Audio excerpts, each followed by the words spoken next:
Me da gusto estar en comunicación con ustedes y a través de ustedes con muchos ciudadanos que nos escuchan, nos ven todos los días a esta hora. Vamos a dividir esta conferencia, este diálogo circular en dos partes. Primero vamos a informar sobre asuntos importantes que tienen que ver con los aumentos en los precios de combustibles, mejor dicho, con más claridad, reafirmar el compromiso de que no van a aumentar los precios de los combustibles y el mecanismo que se va a utilizar para que no haya aumentos más allá de la inflación, como se le está haciendo para que no haya aumento en los precios de gasolinas, diésel, gas y electricidad. Esto nos los va a explicar el subsecretario de Hacienda, que me va a acompañar, Arturo Herrera. Y también otra buena noticia es informarles del avance de la reestructuración en créditos del Infonavit, de cómo se está beneficiando a quienes tienen créditos del Infonavit, que pagaban y pagaban y pagaban y nunca terminaban de pagar, nunca podían terminar de pagar para tener sus escrituras. ¿Cómo vamos con este programa? Esos serían los dos temas de la primera parte. Y luego tenemos el honor de recibir a la señora Michelle Bachelet, que es la alta comisionada de Naciones Unidas para los Derechos Humanos. Repito, es un honor recibirla, no solo por su encargo tan importante, sino por lo que ella representa, una mujer que ha luchado durante mucho tiempo por la democracia y por la justicia.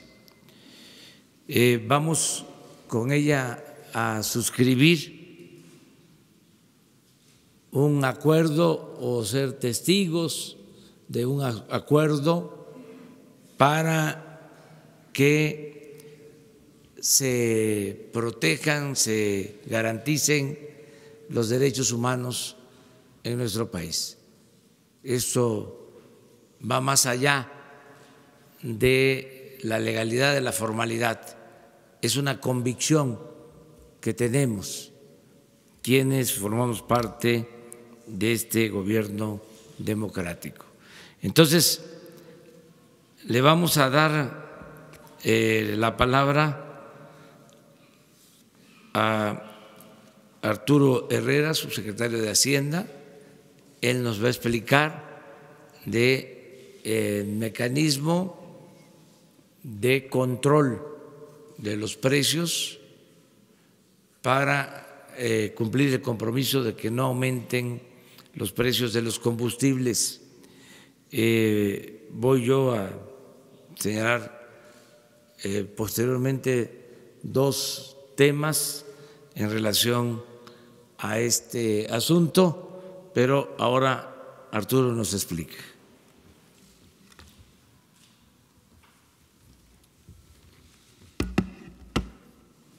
Muy bien, buenos días, muchas gracias, presidente.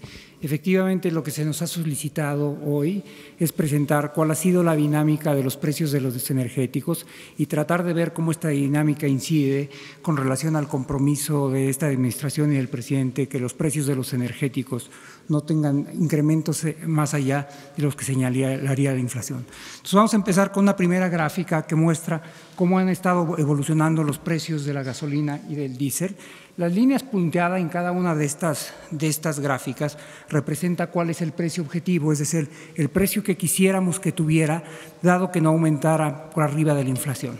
Lo que pueden ver en la gráfica de en medio es la evolución del precio de la gasolina premium, donde el precio objetivo debería estar en 21.04 y el precio real está en 21.84, es decir, está por abajo de la inflación. No ese es el caso ni de la gasolina regular ni del diésel. En la gasolina regular lo que pueden ver es una especie de S estilizada en la evolución del precio real, donde a partir de los aumentos en los incentivos fiscales, la disminución del IEPS, ha venido convergiendo el precio hacia el precio objetivo. Aún hoy hay un precio ligeramente marginal en el precio spot de 19.54 por arriba del precio objetivo de 19.50 y en el diésel está 21.29 con respecto a 21.89. En un par de minutos más voy a explicar exactamente cómo se están formando los precios en este mercado y qué es lo que explica esta dinámica. En el gas LP lo que ha pasado es lo opuesto. Lo que vamos a ver es que el precio real ha venido cayendo, es el que está en 19.52 con respecto al precio observado. Es decir, hay una disminución aún mayor que lo que uno podría esperar si aumentara la gasolina. Sin embargo, hay un tema que es importante destacar. La caída en los precios observados es fundamentalmente explicada por una caída en los precios de referencia, es decir, nosotros estamos comprando el gas más barato. Sin embargo, esto no se ha visto reflejado en los precios al menudeo y esto se explica porque ha habido un aumento en el margen de las distribuidoras, que es lo que ven en el recuadro, de alrededor de 6.1 pesos entre septiembre del 2018 y abril del 2019. En el caso de la electricidad, este es un precio claramente administrado, es decir, el gobierno va modulando su crecimiento. La inflación el año pasado fue de 4.7% y entonces lo que ha venido haciendo la CFE es distribuir el incremento del 4.7% a lo largo de mensualidades homogéneas. ¿Qué es lo que está pasando con las gasolinas y el diésel? Bueno, el precio al público está formado por 5 componentes importantes. El primero y el más importante es la referencia internacional, es decir, a cuánto se compra la gasolina en el mercado internacional. A eso se le suman costos de logística, es decir, cuánto cuesta llevarlo de un lugar a otro la gasolina. Luego hay impuestos, luego hay algunos otros gastos asociados a ello, como por ejemplo ajustes por calidad, etcétera. Y finalmente, y todo esto más o menos está en control del gobierno. Lo que no está en nuestras manos es lo que aparece en letras rojas, que es el margen de la estación de servicio. Las estaciones de servicio no están imputando un margen homogéneo, es decir, hay algunas que imputan un margen relativamente pequeño y son algunas de las gasolinerías más baratas y hay otras que imputan un margen mucho más amplio. Bueno, esto es muy interesante. Esto es la evolución del margen, es decir, cuánto es la especie del markup que están poniendo las gasolinerías. Y lo que vemos es que en octubre 9 hubo un incremento del margen. Probablemente lo que esto sugiere es que estaban descontando que no iba a aumentar la gasolina por arriba de la inflación y están subiendo la base a partir de lo cual esto cambia. El margen ha venido teniendo algún incremento errático, pero lo que pueden ver, y esto es muy interesante en la parte derecha de esta gráfica, es cómo han venido aumentando los márgenes con relación al primer trimestre de hace un año. Es decir, en la gasolina regular los márgenes han aumentado 55%, en la premium 84% y en el diésel 36%. Estos incrementos no tienen nada que ver con la política de fijación de precios del gobierno. Estos incrementos son exclusivamente en respuesta a una política de fijación de precios hacia dentro de las estaciones de servicio. ¿Qué es lo que estamos viendo en el caso del diésel? Bueno, esta gráfica presenta dos cosas muy interesantes. La parte café es el estímulo, es decir, cuando hay un estímulo, el impuesto, el IEPS, tiene un aumento en el subsidio para tratar de que el precio final disminuya. Entonces, lo que pueden ver, por ejemplo, lo que ven abajo son número de días. Si uno pensara, por ejemplo, en el día 12, es que el estímulo incrementa para que el precio de las gasolinas sea menor, y si uno se va al día 17, pasa lo mismo. Lo que estamos viendo con el margen es que el margen aumenta cuando el estímulo está aumentando, lo cual quiere decir que el estímulo que tenía como objeto final, que se tradujera en una disminución del precio de los combustibles para los ciudadanos, está siendo absorbido por las estaciones de servicio y sumado a su ganancia, ¿no? Entonces, como resultado de esto, en marzo del 2019, los márgenes capturaron el 63% del estímulo, es decir, de cada peso de estímulo que está dando el gobierno, 63 centavos se lo quedan las estaciones de servicio y solamente 37 centavos son pasados al consumidor.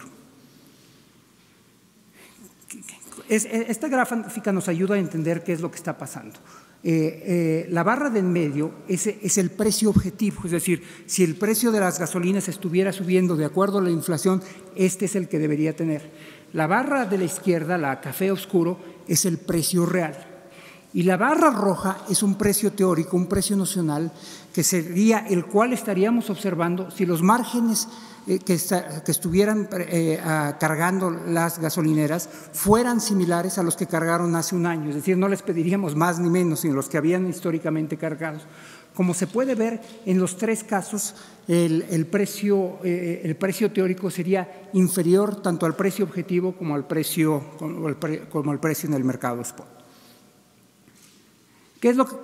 Eso es lo que tiene que ver con gasolinas y diésel, que es lo que estamos observando en el mercado de gas LP. Primero es un comportamiento muy similar, es decir, un incremento de los márgenes a partir de septiembre, empezando a descontar que iba a haber una política de dinámica de precios diferente a partir de diciembre. Y estamos viendo también una situación similar, es decir, la línea baja, la línea que empieza con 10.90, es el precio al mayoreo que reciben por el gas, y la línea café oscura es el precio que recibe el público. Como pueden ver, estas líneas se mueven más o menos de manera paralela, sugiriendo que los márgenes históricamente han estado más o menos constantes. Estas tendencias tienen una ruptura en septiembre del año pasado, donde incluso ante una caída en los precios al mayoreo, los precios al público se han mantenido igual o se han venido aumentando, de tal forma que lo que estamos viendo reflejado en los precios que los ciudadanos están pagando no es el precio de la referencia, sino es un aumento en el margen de ganancia de los vendedores al mayoreo de gas LP. ¿Qué es lo que podemos estar haciendo y qué es lo que estamos observando? Bueno, con relación a esto, existen ya unos estudios de transición en el mercado de competencia energética que la COFECE ha venido realizando y ha encontrado 4 hallazgos. El primero de ellos es que los grupos económicos con las mayores participaciones de mercado no han cambiado en el tiempo, es decir, tenemos un número estable de empresas que han permanecido y siendo los principales proveedores. El segundo es que aun cuando puede haber muchos competidores, estos no necesariamente están compitiendo a nivel regional. A nivel regional tenemos estructuras claramente concentradas. Desde la liberación del precio, que se fue en el 2016, ha habido mayor concurrencia en el mercado, pero esto no se ha reflejado en menores precios. Y finalmente, el último punto es que el comportamiento observado de los precios sugiere la existencia de poder mercado. Esto no es lo que estamos diciendo nosotros, esto es lo que la COFECE encontró después de realizar una investigación en este mercado. A propósito de esto y siendo congruentes con estos dos resultados, la COFECE inició ya 2 investigaciones por posibles prácticas monopólicas. Una por posibles prácticas monopólicas absolutas, el 24 de agosto de 2017, y una de prácticas monopólicas relativas, el 21 de enero del 2019. Ambas investigaciones están en marcha y nosotros le estamos dando seguimiento. Finalmente, quisiera hacer un par de referencias al mercado de electricidad. Ahí prácticamente es un mercado que se está comportando como nosotros hubiéramos esperado. La inflación del año pasado fue 4.7%, no fue imputada al precio de electricidad de manera inmediata, sino lo que pueden ver en esta vía escalonada, está viendo cómo esto refleja que la CFE ha distribuido este 4.7% en incrementos mensuales. Y la variación acumulada a abril es de solamente 0.69, entonces claramente vamos por abajo del precio que uno debería estar esperando si el precio fuera ajustado únicamente por inflación.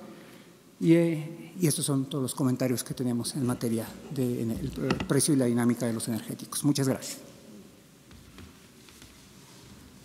Bueno, la conclusión es de que se está cumpliendo con que no aumente el precio de combustibles. Sin embargo, hay aumentos porque ha crecido el margen de utilidad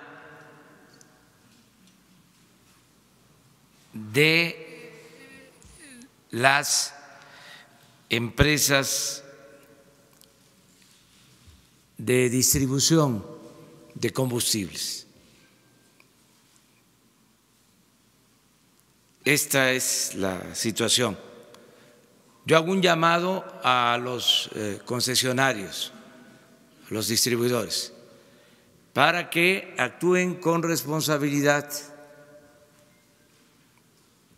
que no se abuse, porque vamos a dar seguimiento a este tema. Se está haciendo un esfuerzo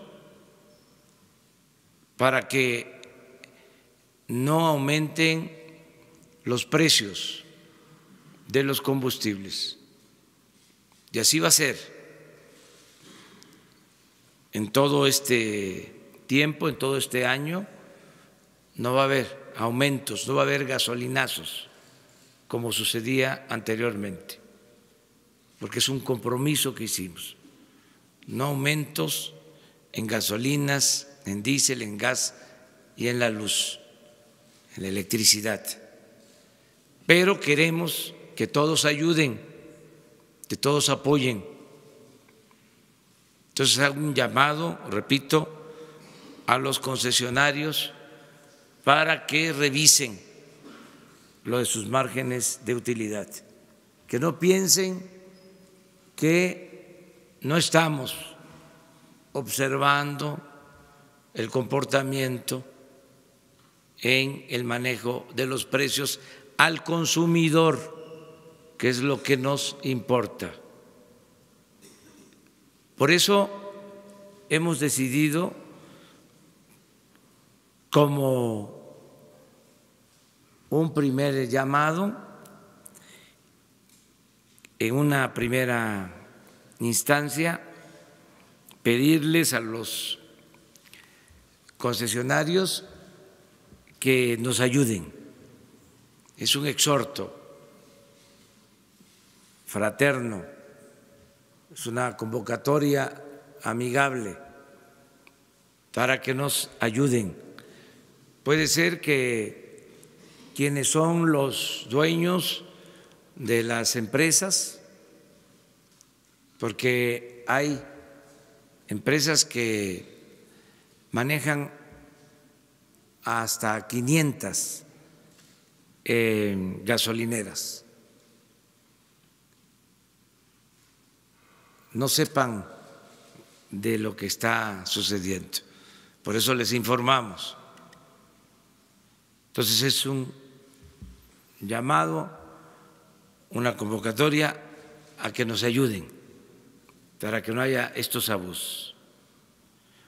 Lo segundo es que nos van a ayudar también los consumidores, porque vamos a dar mucha difusión al quién es quién en los precios de las gasolinas, que el consumidor sepa dónde está más barata la gasolina, hay una aplicación que se puede usar con este propósito y que nos ayuden a comprar en donde está más barata. Vamos a que se difunda más cómo tener esta información. Ya está en los celulares, ya se puede utilizar en las ciudades para saber en qué gasolinería o gasolinera se vende más barata la gasolina. Y vamos también todos los lunes en la mañana, aquí, vamos a dedicar un minuto para poner en pantalla cuáles fueron las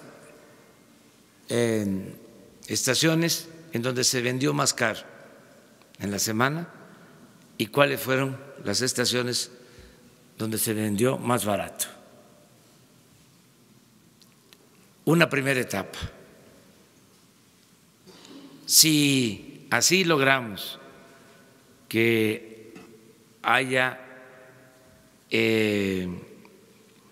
precios justos, que no haya abusos, hasta ahí nos quedamos.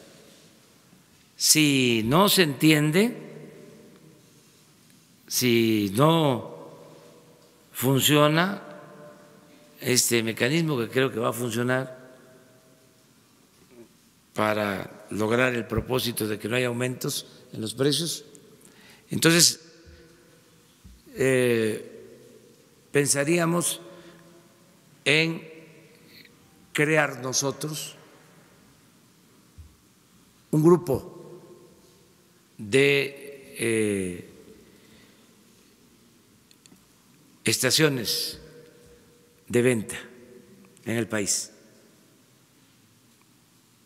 No muchas, las suficientes como para que en esas estaciones se venda a precio justo. Hay ejemplos buenos. Aquí en la Ciudad de México la gente hace hasta colas para cargar gasolina en la estación que tiene la Secretaría de Marina, porque además de buen precio, se dan litros de a litro.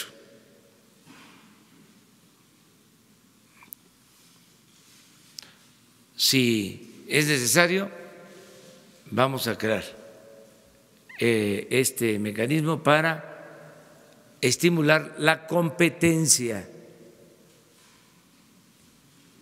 Pero yo espero que con la primera medida logremos el propósito de que se estabilicen los precios.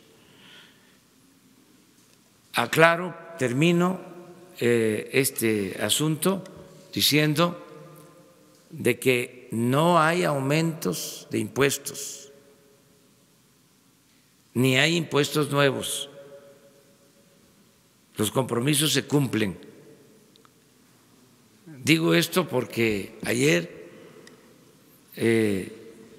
salió la noticia de que se iba a restablecer el impuesto de la tenencia. Eso no es cierto. Eso es lo que quisieran nuestros adversarios, que nosotros incumpliéramos nuestros compromisos. Se van a quedar con las ganas. Vamos a cumplir todos los compromisos y no hay aumentos de impuestos ni impuestos nuevos.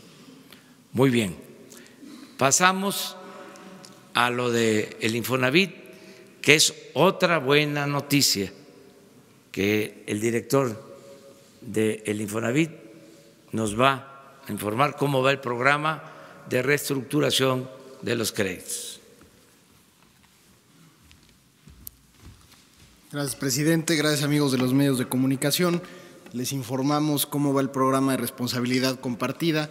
Como ustedes saben, este programa se presentó aquí el pasado 6 de febrero. Ahora les damos una actualización de cómo va. Lo empezamos a operar a partir del 1 de marzo y sobre todo recordar que es un programa que busca cambiar los créditos que venían indizados al salario mínimo, cambiarlos a pesos y ofrecer a los trabajadores un descuento a su saldo que en promedio ronda el 55% y ofrecerles un esquema de pago y tasa fija.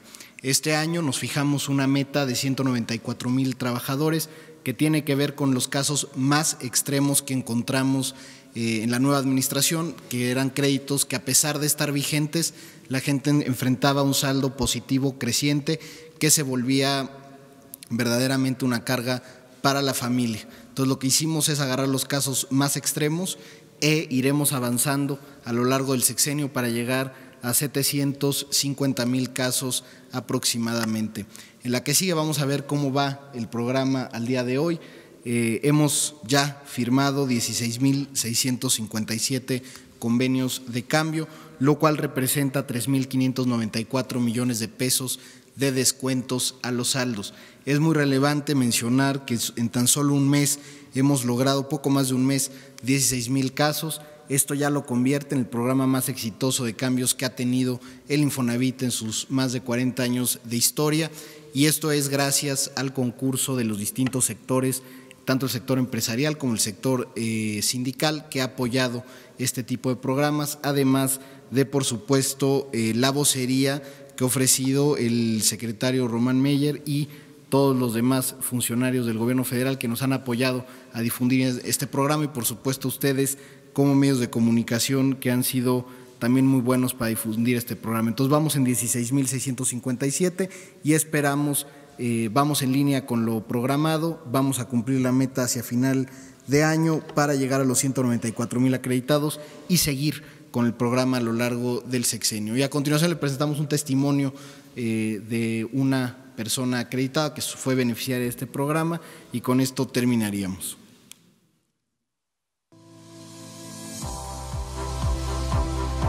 Mi nombre es María Elena García Ríos, saqué mi crédito en el 2000, llevo pagando 19 años. Al principio no se me hacía difícil, pero ya después, como iban incrementando el costo, pues ya de verdad que cada año ya se me hacía difícil. Mi mamá estaba pensando, ¿y ahora de cuánto va a venir el aumento? Una hija ve diario el informe del presidente, me dio la gran noticia. Yo creo que hay que inscribirme. Dice, mamá, ya te inscribí. No, pues gracias a Dios. Una gran ayuda, la verdad, porque me está dando un descuento que ni me imaginaba que fuera a suceder. Ay, no, pues es un gran alivio y es una satisfacción, porque ya voy a decir, es mi casa. Muchas gracias. Muy bien, son buenas noticias, ¿verdad? Que luego se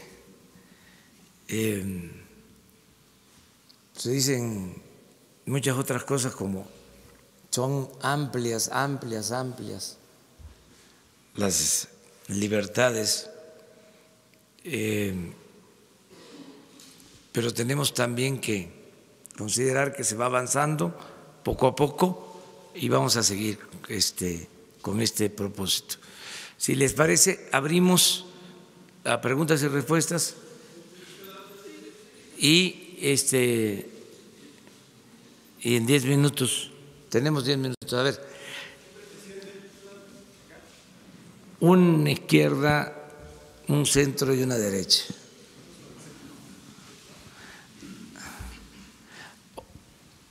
Buenos días, señor. Hombre y mujer, hombre y mujer. Arturo Gómez del Horizonte de Monterrey.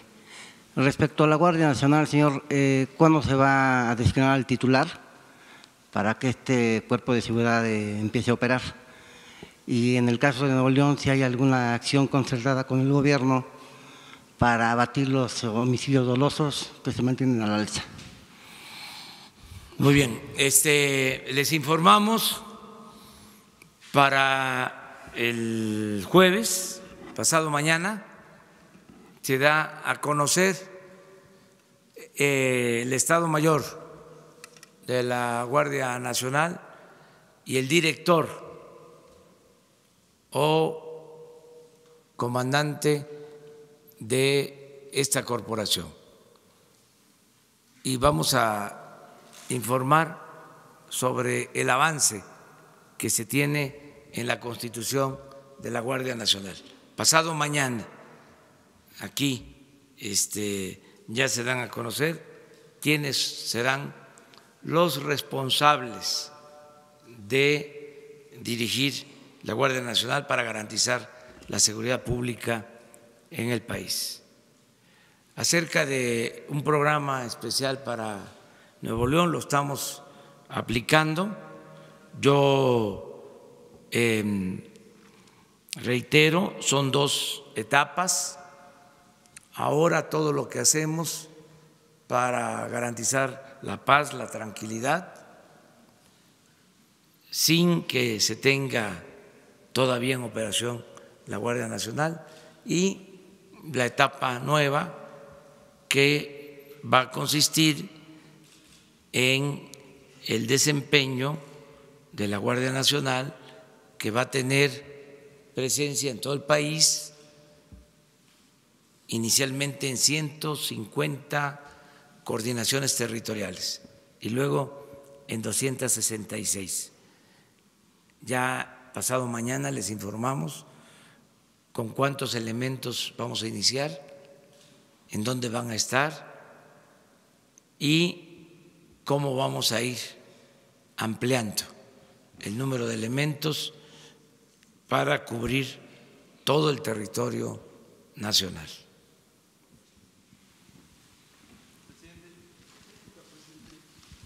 Aquí en medio, una compañera. Buenos días, presidente. Gabriela Jiménez del Sol de México. Preguntarle, tenemos publicado una serie de notas en donde una inmobiliaria llamada Trepi alega de que pues ellos interpusieron un amparo para que en una zona del bosque de lo que sería la 4ª sección de Chapultepec, pues no se establezca como reserva natural. Saber pues si usted conoce de este tema, qué es lo que le han dicho. Sabemos también que pues el licenciado Julio Scherer lleva parte del tema y pues saber cuál es el avance en este tema.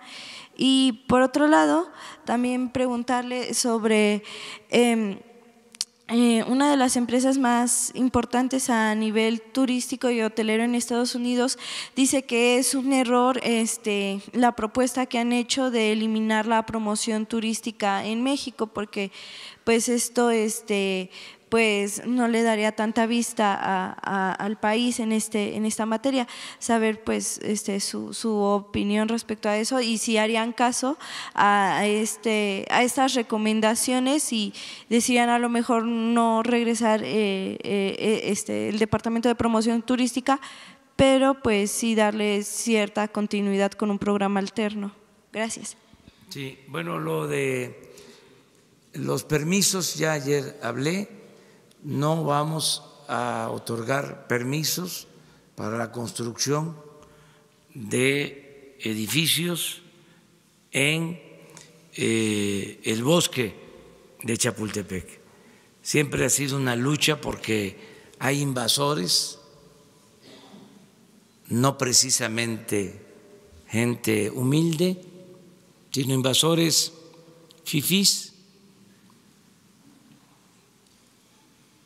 de cuello blanco, que se han ido apoderando de partes del bosque. Es un asunto que viene de tiempo atrás, pero nosotros no vamos a permitir eso. Vamos a que el bosque sea para el disfrute de todos los mexicanos. Ahora se va a convertir en el parque en el espacio para las artes y la cultura más importante del mundo, 800 hectáreas, con la integración de más de 10 museos y con áreas para la recreación, para el deporte y desde luego para el arte y la cultura. Un espacio de 800 hectáreas. Desde luego van a seguir insistiendo los que están acostumbrados a actuar de manera ilegal y a medrar, pero ya se van a ir convenciendo de que esto ya cambió.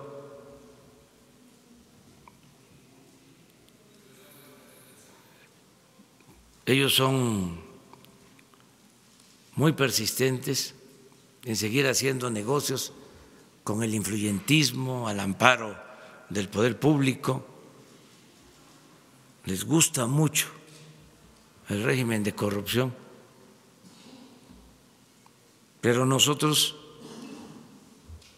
vamos a acabar con la corrupción y somos muy tercos. Está demostrado, somos perseverantes. En este tema de poner orden, de acabar con la corrupción, ni un paso atrás, ni siquiera para tomar impulso. Lo otro tiene que ver con lo mismo. Estaban encariñados con el manejo de alrededor de 6,000 millones de pesos del Fondo de Turismo, que los manejaban para pagar publicidad en México y en el extranjero. Pagar publicidad no para fomentar el turismo, sino publicidad para el gobierno y para pagar favores a medios de información. Es decir, una especie de subvención a medios de información encubierto. Entonces eso se termina, ya no van a utilizarse esos fondos con ese propósito. Ahora se está invirtiendo en mejorar las colonias de las ciudades, de los centros turísticos donde viven los trabajadores. Son colonias marginadas, sin servicios públicos. Hay contrastes que avergüenzan. Centros turísticos con hoteles de 5 estrellas, gran turismo, y colonias sin servicios donde vive la gente, los mismos trabajadores del sector, sin agua, sin drenaje, de manera precaria y con marginación. Estamos invirtiendo este año solo en ciudades turísticas 2.500 millones de pesos para este año, y cada año vamos a utilizar fondos con este propósito. Además, todas las embajadas y los consulados de México en el extranjero van a hacerse cargo de la promoción turística. Por si fuese poco, la mejor manera de promover a México es garantizar que haya paz y tranquilidad en nuestro país. No se puede ser candil de la calle y oscuridad de la casa. Si aquí, en nuestro país, hay bienestar, hay tranquilidad, hay paz, esto se va a saber en todo el mundo sin necesidad de tener un programa de promoción. Imagínense, entre otras cosas, además de estos 6,000 millones, tenían 60 oficinas del gobierno de México en el extranjero, algo que llamaban ProMéxico. En las principales ciudades del mundo había una oficina. ¿Quiénes trabajaban en esas oficinas? Puro recomendado. Eran como becas para que la gente cercana a los altos funcionarios públicos pudiese estar en el extranjero. ¿Qué acaso aquí en la Ciudad de México o en el país han visto ustedes alguna oficina que se llame Pro Francia, Pro Alemania, Pro Italia, Pro China? Nada. Fueran todas estas cosas que inventaron los tecnócratas corruptos. Todo eso se termina, aunque no les guste, no vamos a permitir la corrupción bajo ningún pretexto. Ya llegó la señora Bachelet y vamos a dar paso a la segunda etapa de esta conferencia. Y repito, pues nos da mucho gusto recibirla y que esté aquí con nosotros.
Preside esta ceremonia de firma del Acuerdo Marco entre el Gobierno de los Estados Unidos Mexicanos y la Oficina del Alto Comisionado de las Naciones Unidas para los Derechos Humanos para brindar asesoría y asistencia técnica para la formación en materia de derechos humanos y operación de acuerdo a estándares internacionales de derechos humanos a la Guardia Nacional, el presidente de los Estados Unidos Mexicanos, licenciado Andrés Manuel López Obrador.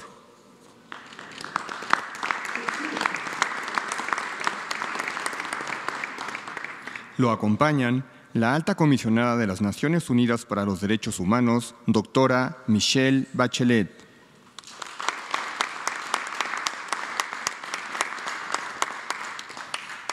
El secretario de Relaciones Exteriores, licenciado Marcelo Ebrard Casaubon.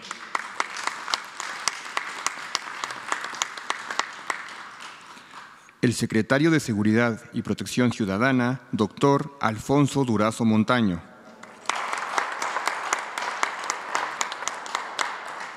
Para iniciar este acto, hace uso de la palabra el licenciado Marcelo Ebrard Casaubon, secretario de Relaciones Exteriores.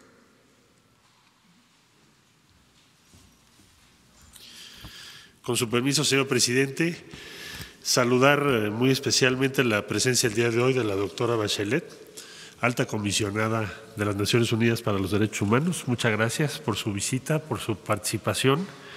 Señor secretario de Seguridad, doctor. Señora ministra de Gobernación, secretario de Defensa, secretario de Marina, amigas, amigos todos. De manera muy breve decir que desde hace ya algunas semanas, meses, su servidor y la subsecretaria responsable de Naciones Unidas, Marta Delgado, aquí presente, iniciamos una gestión que nos encomendó muy especialmente el presidente de la República, que es, si se va a crear una nueva institución, la Guardia Nacional, que recién en marzo, hace apenas unas semanas, fuese aprobada por unanimidad de las fuerzas políticas en el Congreso, tiene que tener en su ADN, en su formación, en su concepción, el respeto a los derechos humanos. Es decir, durante muchos años en México se manejó un acerto, un paradigma que sostenía que la defensa y respeto a los derechos humanos obstruye la eficacia de la acción para la seguridad pública. Y ahora se va a crear una institución que, entre otras cosas, va a demostrar que la eficacia para la seguridad implica y requiere en una democracia el respeto sistémico a los derechos humanos.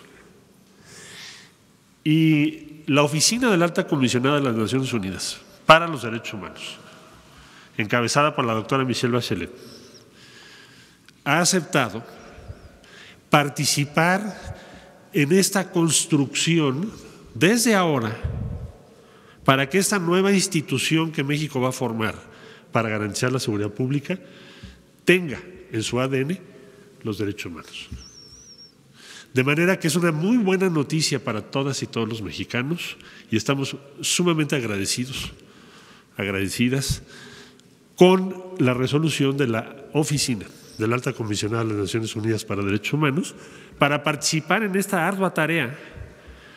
¿Y quién mejor que la doctora Bachelet, quien ahora encabeza esta oficina, para hacerlo, para participar, para estar a través de su oficina y sus representantes en el diseño, formación e implementación de lo que acabo de decir? De eso se trata el convenio del día de hoy y creo que es una gran noticia para todo México y, señor presidente, cumplido lo que nos había encomendado. Muchas gracias.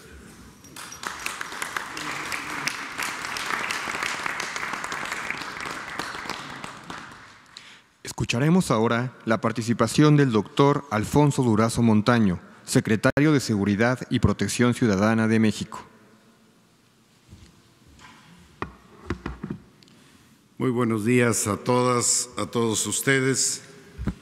Señor presidente, doctora Bachelet, señor canciller, compañeros, compañeras del equipo del presidente de la República, amigas, amigos, señora alta comisionada, nos congratula particularmente su presencia entre nosotros. Usted y su trayectoria personal son ampliamente conocidas y valoradas entre quienes participamos en esta etapa de transformación en México. Sabemos de su desenvolvimiento como ministra de Salud y posteriormente de Defensa en los gobiernos del Renacimiento Democrático de Chile, así como de los dos periodos presidenciales que usted encabezó. Sus vivencias y sensibilidad, la difícil historia familiar y personal de su juventud, sus conocimientos y su prestigio internacional son para todos nosotros una garantía en el campo del respeto a los derechos humanos. La historia nuestra y la del mundo nos muestran claramente que las violaciones a los derechos humanos se multiplican y perpetúan en la impunidad. Cada atropello que no se aclara, que no se sanciona y que no se repara, fomenta su repetición, fomenta el abuso de autoridad, la extralimitación de los servidores públicos, la vulnerabilidad de la sociedad y el rencor social incluso hacia las instituciones nacionales. Por ello, el presidente de la República, al anunciar el cambio en la política de seguridad, hizo también público su compromiso de invitar a los organismos internacionales, destacadamente a la Organización de las Naciones Unidas, para que nos ayudaran en la instrumentación de esta nueva política de seguridad con base en el respeto y la promoción de los derechos humanos. No creemos en los atajos de la violencia para garantizar la seguridad pública. Sostenemos que seguridad pública y respeto a derechos humanos son complementarios e indispensables. Como usted lo sabe, nuestro país ha atravesado un difícil periodo de más de 12 años de inseguridad creciente, cuyo costo en vidas humanas, desaparecidos, tortura, violaciones y severo quebranto del tejido social es simple y sencillamente inaceptable. Aspiramos a que los derechos humanos nunca más se divorcien del quehacer del Estado en materia de seguridad pública, y para ello nos es indispensable la colaboración de organismos multilaterales como el que usted dignamente encabeza.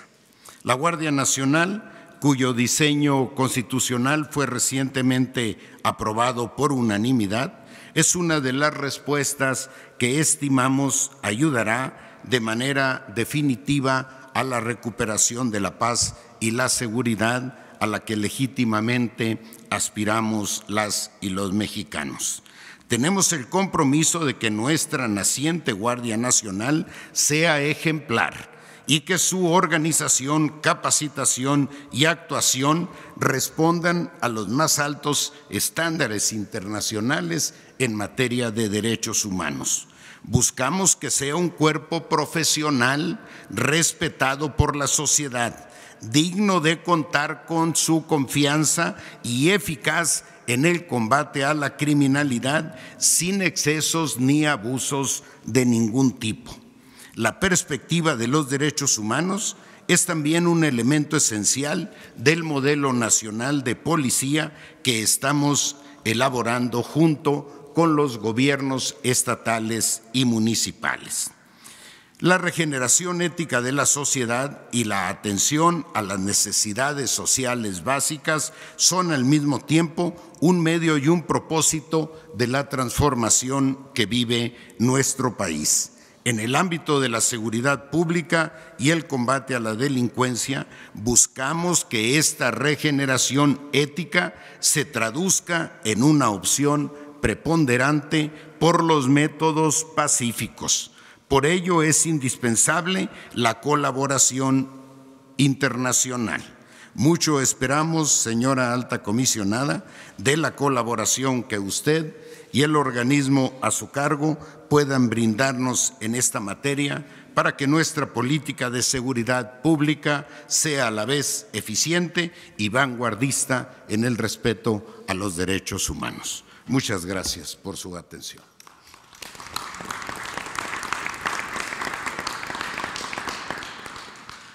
A continuación, damas y caballeros, se firma el acuerdo marco entre el Gobierno de los Estados Unidos mexicanos y la Oficina del Alto Comisionado de las Naciones Unidas para los Derechos Humanos para brindar asesoría y asistencia técnica para la formación en materia de derechos humanos y operación de acuerdo a estándares internacionales de derechos humanos a la Guardia Nacional. Suscriben el licenciado Marcelo Ebrard Casaubon, secretario de Relaciones Exteriores; la alta comisionada de las Naciones Unidas para los Derechos Humanos, doctora Michelle Bachelet; y como testigo de honor, el presidente de los Estados Unidos mexicanos, licenciado Andrés Manuel López Obrador.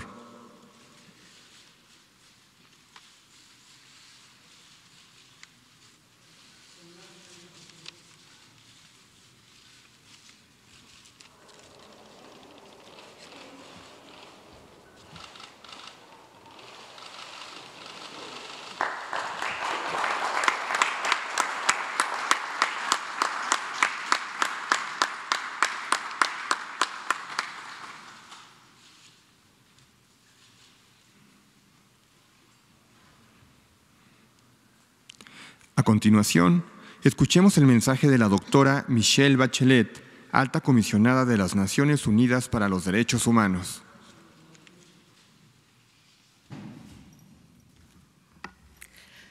Señor Presidente de la República, señor Secretario de Relaciones Exteriores, señor Secretario de Seguridad y Protección Ciudadana, señoras y señores secretarios de Estado, amigas y amigos.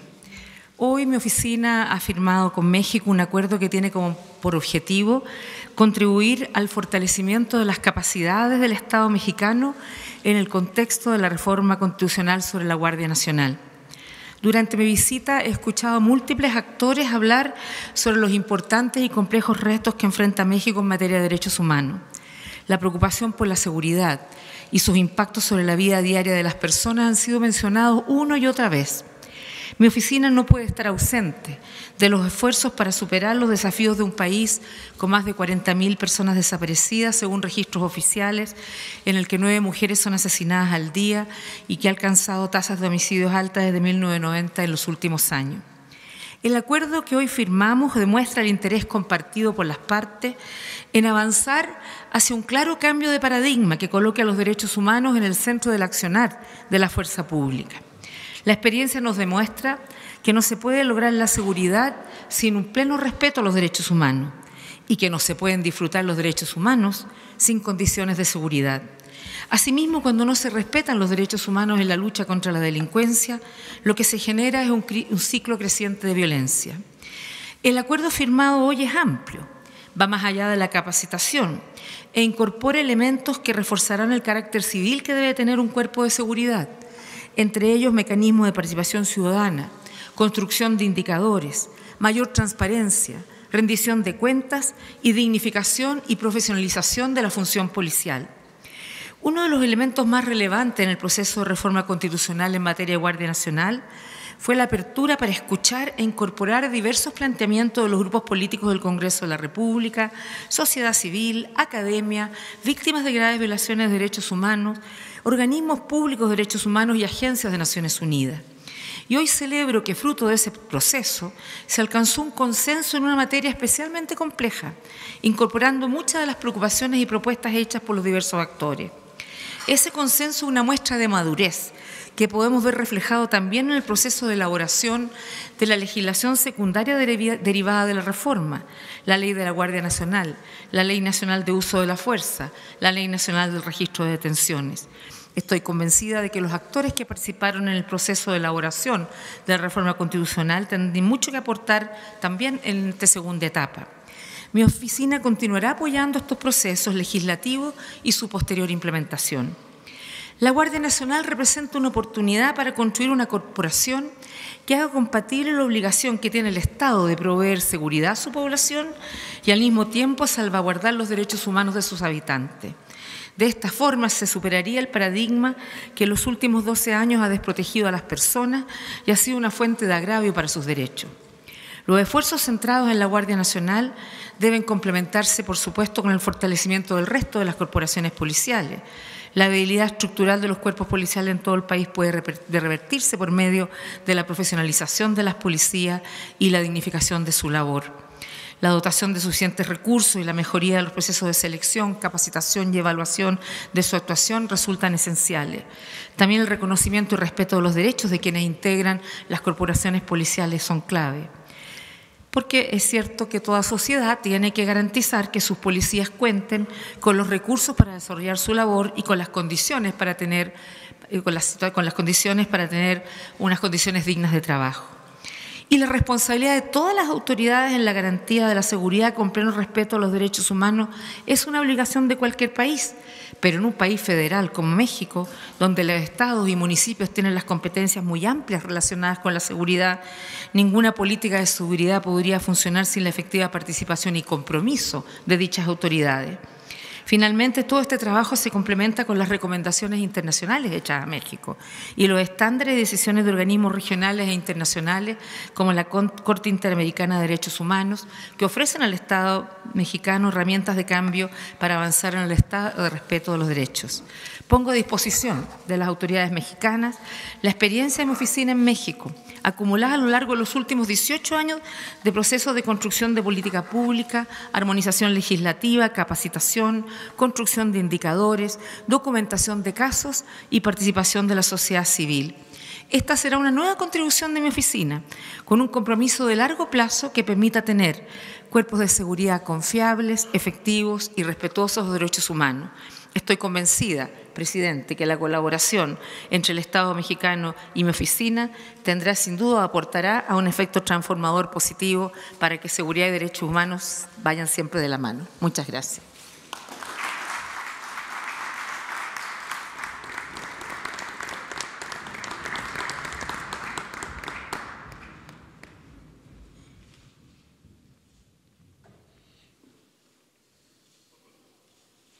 Ahora, damas y caballeros, escuchemos el mensaje que nos dirige el presidente de los Estados Unidos mexicanos, licenciado Andrés Manuel López Obrador.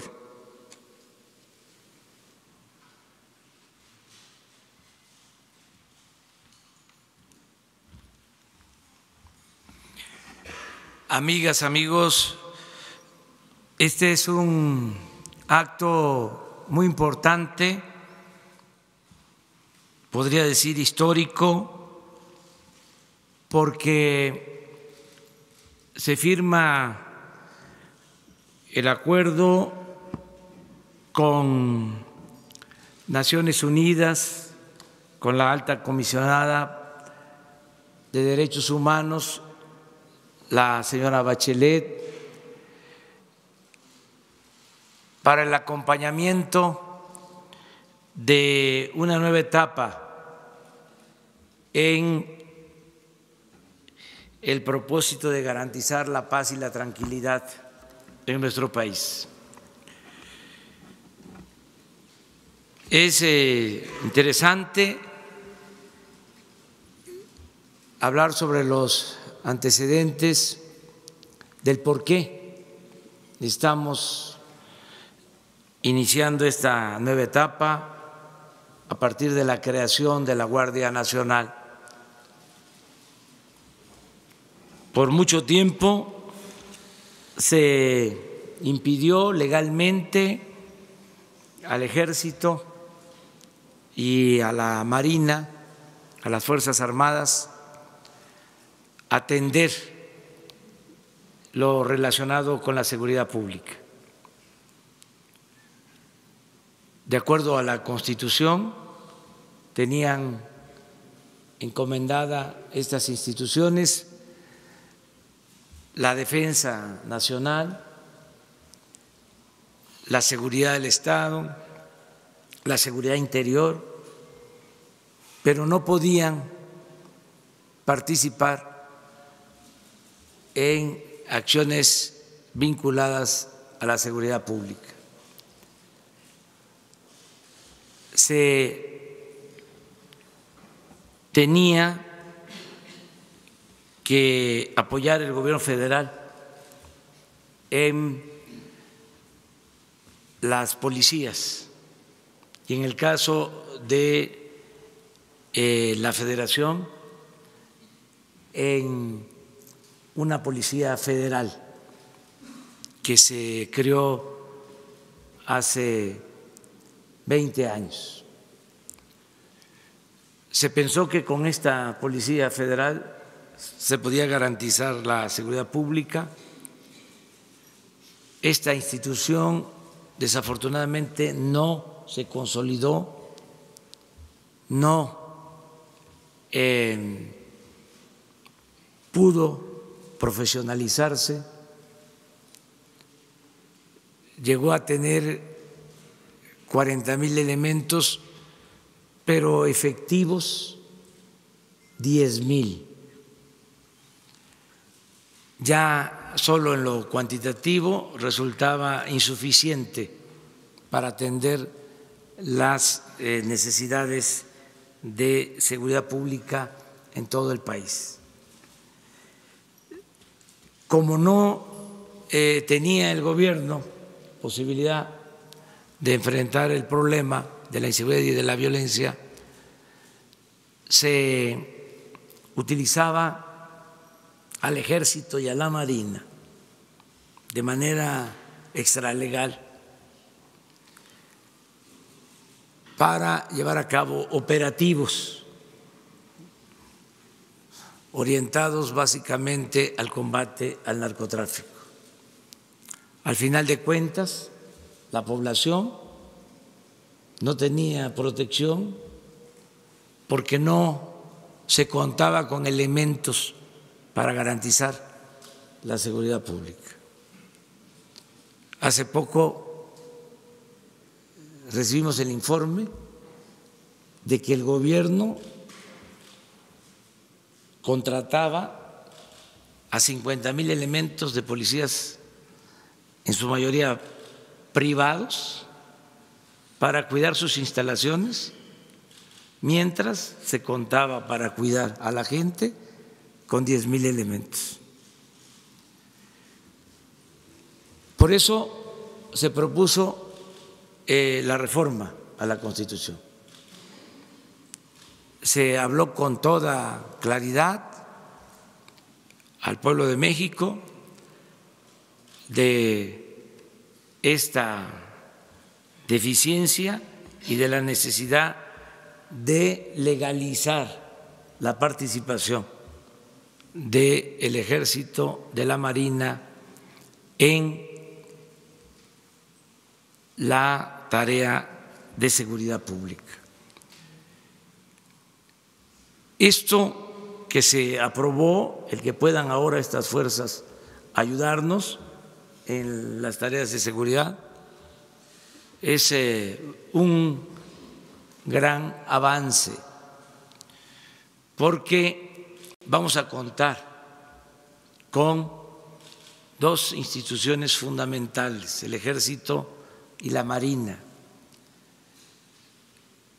En lo general, el Ejército tiene 220,000 elementos, la Marina 40,000 elementos, que sumados a la Policía Federal nos va a permitir contar con más elementos para la seguridad pública.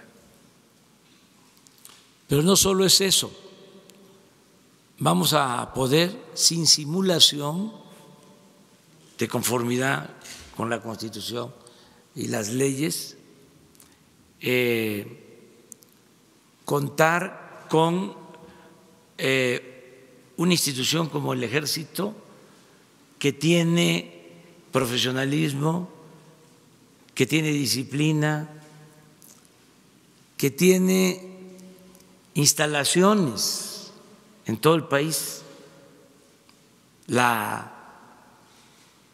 Policía Federal no llegó ni siquiera a construir instalaciones, los mandaban a operativos a los estados y se hospedaban en hoteles, en campamentos. No habían las condiciones necesarias, no había ni siquiera para ellos un trato humano, digno. Entonces, ahora, con esta reforma vamos a poder contar con una institución, repito, de mucho profesionalismo como el Ejército Mexicano. Aquí quiero subrayar dos cosas. Cuando se habla del Ejército, siempre se produce inquietud por la trayectoria de los ejércitos en el mundo. Pero es importante subrayar, es importante dejar de manifiesto que el Ejército Mexicano es un ejército muy especial en el concierto de las Fuerzas Armadas en el mundo. El ejército mexicano surge de la revolución. Es un ejército que se constituye a partir de que se lleva a cabo, se ejecuta un golpe de Estado en nuestro país, luego del asesinato de un presidente ejemplar, del apóstol de nuestra democracia, de Francisco I. Madero, un gobernador en ese entonces, el único, Venustiano Carranza, de todos los gobernadores, se opone a ese golpe de Estado y convoca a la constitución del ejército mexicano, del actual ejército. El ejército de México surge así y se nutre de nuestro pueblo y ha actuado con honestidad. Nuestro ejército no pertenece a la oligarquía, sus altos mandos no son una élite, los generales en activo o en retiro viven de manera modesta. Esto es muy importante decirlo. La otra característica que quiero destacar es de que cuando el ejército mexicano no ha actuado de manera correcta, cuando se ha desviado, ha sido por instrucciones de la autoridad civil, de manera destacada y dolorosa durante la represión de 1968 a los estudiantes. Pero en ese entonces, y es algo que debemos de revisar, la orden la dio el presidente de la República y la ejecutó el Estado Mayor Presidencial, un cuerpo de élite vinculado a la presidencia, que por cierto, aprovecho para informar, ya no existe, se canceló, se suprimió en este gobierno. Y otro hecho también lamentable fue el de dar la orden al ejército de enfrentar la violencia con la violencia hace 2 sexenios, que nos llevó a esta crisis de inseguridad, de desaparecidos, de violaciones a los derechos humanos. ¿Qué quiero decir con esto? Que en la actualidad, y ese es un compromiso, nunca jamás el presidente en funciones va a dar la orden al Ejército, a la Marina, a las Fuerzas Armadas de reprimir al pueblo de México. Vamos a llevar a cabo este cambio de garantizar la seguridad sin violar derechos humanos. Ese es el objetivo, dar un giro a estas instituciones que han tenido otra encomienda para que nos ayuden con su profesionalismo, con su disciplina, con su honestidad para enfrentar el principal problema que tenemos en el país, que es el de la inseguridad y el de la violencia, sin violar derechos humanos. ¿Cómo lograr esto?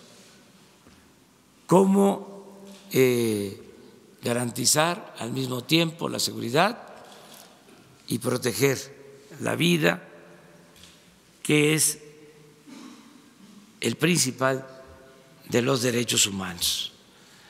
Por eso le agradecemos mucho el que nos acompañe en este proceso, porque queremos que México se abra a la observación internacional en esta materia y en otras, en lo que tiene que ver con el combate a la corrupción, que actuemos con absoluta transparencia, que nos ayuden para que se formen los elementos de la Guardia Nacional en el principio de la defensa de los derechos humanos y en el uso moderado, adecuado de la fuerza. Esto va a ser muy importante. Ahora, con la Guardia Nacional, vamos a poder tener en todo el país coordinaciones para la seguridad pública. En el país van a haber 266 coordinaciones territoriales y en cada coordinación territorial van a haber elementos y mandos de la Guardia Nacional. Esto va a implicar también contar con más elementos. Estamos pensando contratar a 50,000 elementos más para tener mucha presencia y proteger a los mexicanos. Vamos a comenzar con 150 coordinaciones y esperemos que en 2 o 3 años tengamos funcionando las 266 coordinaciones territoriales. Yo estoy optimista, pienso que de esta forma vamos a serenar al país. Esta es una parte. Lo fundamental, como usted lo sabe, señora Bachelet, es atender las causas que originan la inseguridad y la violencia. Y tenemos un amplio programa para el bienestar del pueblo. Se está destinando como nunca presupuesto a ayudar a la gente humilde, a la gente pobre, atender a los jóvenes. Tenemos un programa que se llama Jóvenes Construyendo el Futuro, para que los jóvenes que ya no están estudiando puedan tener empleo, puedan tener trabajo. Este año se van a contratar a 1 millón de jóvenes que van a trabajar como aprendices en empresas, en comercios. Para este programa tenemos autorizada ya una inversión de $4,000 millones. El año próximo va a aumentar el número de jóvenes en este programa. Vamos a llegar a 2,600,000 jóvenes. Con esto estamos atrayendo a los jóvenes para que no sean enganchados, no tomen el camino de las conductas antisociales. Es otra manera de enfrentar el problema. No se puede enfrentar la violencia con la violencia, no se puede apagar el fuego con el fuego, no se puede enfrentar el mal con el mal. El mal hay que enfrentarlo haciendo el bien, y la paz y la tranquilidad son frutos de la justicia.